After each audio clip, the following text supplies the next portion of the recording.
Bonsoir à tous et bienvenue dans ce bulletin du vendredi 2 novembre 2012. Ce vendredi est resté bien maussade sur une grande partie du territoire avec des pluies fréquentes. On attendait un coup de vent, une vigilance avait été lancée, mais ce coup de vent a été moins sensible que prévu. On a toutefois eu de bonnes rafales de vent, 80 km/h à Clermont-Ferrand, 76 km/h à Avallon dans l'Yonne, mais les rafales n'ont pas été généralisées. On expliquera à la fin du bulletin pourquoi il n'y a pas vraiment eu de coup de vent et on a également une nouvelle vigilance qui est lancée ce soir. Alors on passe tout de suite au temps de samedi matin, regardez des pluies dans le nord du territoire, de la Vendée jusqu'aux Ardennes, des pluies fréquentes, par moments soutenues, avec des rafales jusqu'à 70 km/h entre la Charente et la Bourgogne, 80 km/h sur les Vosges. À l'arrière, près de la Manche, un temps très agité, avec quelques orages près du Pas-de-Calais.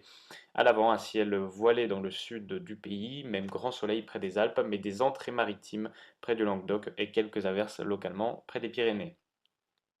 Dans l'après-midi, regardez, on retrouve notre bande pluvieuse qui débute du nord de la Gironde et qui va jusqu'à l'Alsace. Les pluies les plus fréquentes se trouveront entre le Bas-Rhin et la Nièvre. C'est dans cette zone que l'on aura une vigilance jaune aux pluies. Elles ne seront pas forcément soutenues comme vous le voyez, mais fréquentes et elles vont persister jusqu'à la journée de dimanche. On y reviendra à la fin de ce bulletin.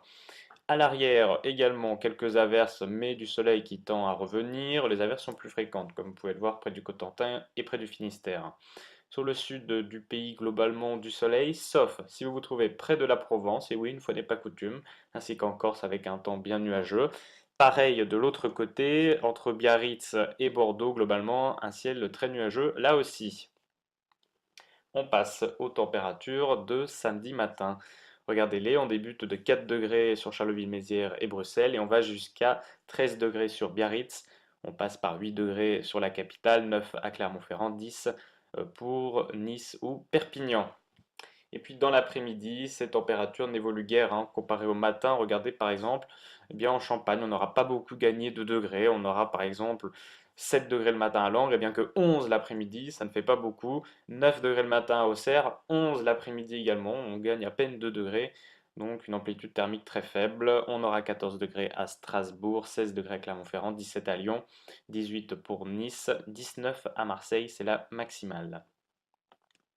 On passe au temps de dimanche avec des pluies toujours aussi continues dans l'est du pays, ce qui justifiera la vigilance.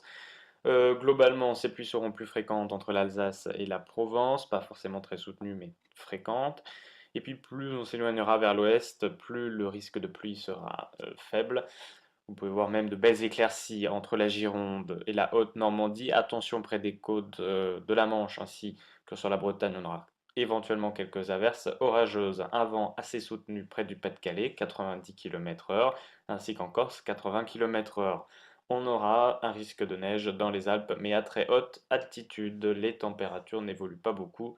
6 degrés de moyenne le matin dans la moitié nord du pays. On ira jusqu'à 15 degrés de moyenne dans le sud l'après-midi. On passe au temps de lundi, un ciel, ma foi, très nuageux toujours, surtout dans l'ouest du pays, avec des averses fréquentes, parfois accompagnées de grésil. Elles seront orageuses de l'Aquitaine jusqu'au Nord-Pas-de-Calais.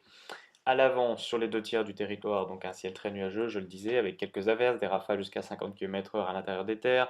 Et puis dans le sud du pays, des Alpes-Maritimes jusqu'à la région de Biarritz, de plus belles éclaircies. Attention, sur les Pyrénées, le ciel sera plus nuageux, avec quelques rafales de vent. Près de la Méditerranée, vous les voyez jusqu'à 90 km/h. Sur le Cap Corse, et des températures qui n'évoluent pas beaucoup, assez douces, mais elles restent globalement conformes au normal de saison. Je vous propose de passer au temps de mardi et de mercredi. Regardons tout d'abord mardi avec des températures bien plus fraîches le matin. On frôle les gelées dans certains endroits. De belles éclaircies entre la Vendée et les Ardennes. Quelques averses à l'arrière sur la Manche et puis à l'avant entre l'Aquitaine et les Alpes. Un ciel plus nuageux, de la neige sur les massifs à basse altitude. et des pluies plus fréquentes vers la Suisse, à l'avant, près de la Corse ou de la Méditerranée. Là, le soleil sera plus fréquent. Toujours du soleil mercredi dans ces mêmes régions, du soleil qui s'étendra jusqu'à l'Aquitaine cette fois-ci. Et puis plus on montera vers le nord, et bien plus le temps sera nuageux, avec des pluies probables, surtout dans le nord-est du pays, et des températures en légère hausse. Cette tendance reste bien évidemment à confirmer. Et puis on passe au temps de jeudi et vendredi, j'allais presque oublier. Jeudi, beaucoup de nuages dans le nord du pays, au nord de la Loire, avec toujours quelques averses éventuellement.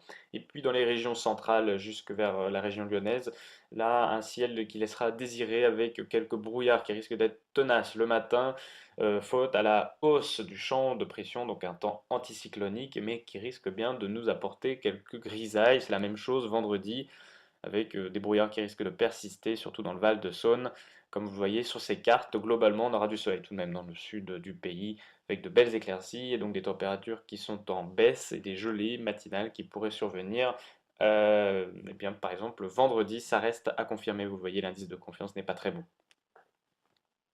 On passe donc à la question du jour qui nous est posée par David. Pourquoi les vents n'ont pas été aussi forts que prévu? Je vous le disais au début de ce bulletin, certes, on a eu de bonnes rafales de vent dans le centre du pays ainsi que près des côtes charentaises, mais rien de comparable avec ce qui avait été prévu. Je vous propose de regarder cette carte technique. À gauche, les prévisions d'hier matin, et à droite, la situation observée ce matin. On observe clairement que le creusement dépressionnaire initialement prévu est quasiment absent. En conséquence, les vents ont été beaucoup moins forts que prévu, et il a été très difficile d'appréhender cette erreur. En effet, comme toujours, les vents sont toujours quelque chose de très difficile à prévoir, d'autant plus quand les modèles météorologiques sont têtus à ce point et n'arrivent pas vraiment à cerner la situation avec précision. Donc nous faisons notre mea culpa donc sur ce coup de vent. Une nouvelle vigilance est émise, je vous le disais, au milieu de ce bulletin concernant des pluies persistantes entre l'Alsace et Lyon, entre le nord de la Bourgogne. Donc les départements en vigilance jaune, il y en a 10. Nous avons le Bas-Rhin, l'ensemble de la région Lorraine, la Haute-Saône, la Haute-Marne, l'Aube, la Côte d'Or et Lyon. Dans ces départements, on attend entre 30 et 50 mm d'eau en moyenne sur l'ensemble du week-end. Ponctuellement, on pourrait avoir jusqu'à 70 mm sur les Vosges. Donc ces précipitations ne seront pas forcément soutenues, pas très violentes, mais disons qu'elles vont persister tout le week-end sur ces mêmes régions. Vous le voyez, hein, donc du nord de la Bourgogne jusqu'à l'Alsace. Donc soyez vigilants localement pour avoir des accumulations d'eau, donc soyez vigilants sur les routes. Vous pouvez retrouver bien évidemment tout notre suivi sur notre site internet. Demain, nous serons le samedi 3 novembre 2012. Nous fêtons les Uber et nous perdons encore 3 minutes de temps d'ensoleillement. Et oui, enfin, si on voit le soleil demain, ce qui n'est déjà pas gagné. Vous retrouverez Alexandre Slovic demain pour le bulletin. Quant à moi, je vous souhaite une excellente soirée.